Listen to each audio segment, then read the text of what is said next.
রবীন্দ্রনাথ ঠাকুরকে আমার প্রণাম। আমাদের সকলের ঠাকুরের রহস্য গুরু ঠাকুর। আর এখানে যত বয়োজ্যেষ্ঠ মানুষ আছে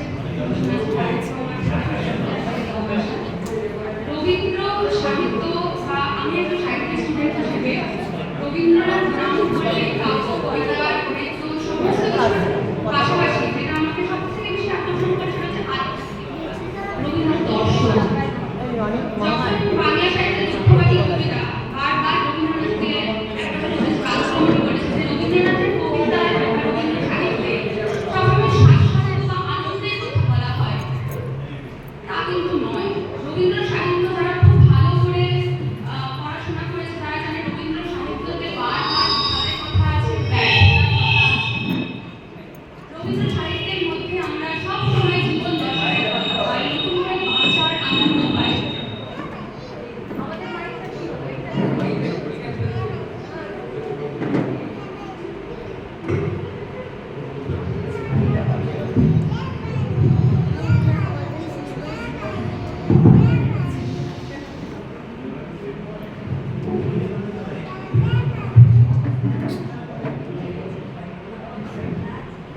একটু ক্ষমা করবেন, যান্ত্রিক ত্রুটির জন্য কিছুটা আটকে গেছিলাম।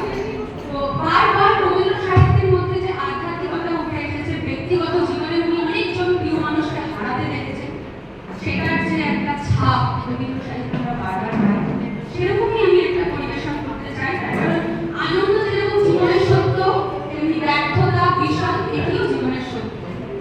তো আনন্দ যতটাই আমাদের ঘিরে থাকে, বিষাদও ততটাই ঘিরে থাকে।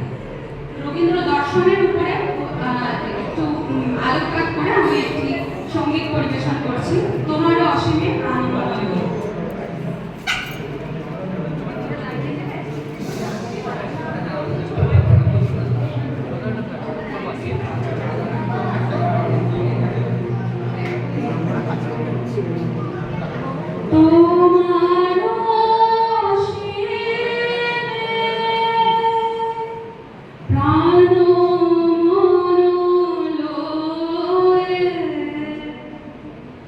যত দূরে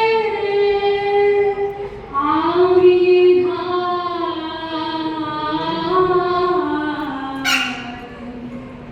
কোথাও দুঃখ, কোথাও মৃত্যু, কোথাও বিচ্ছেদ নাই, তোমার অসীমে প্রাণ মন লয়ে জয়।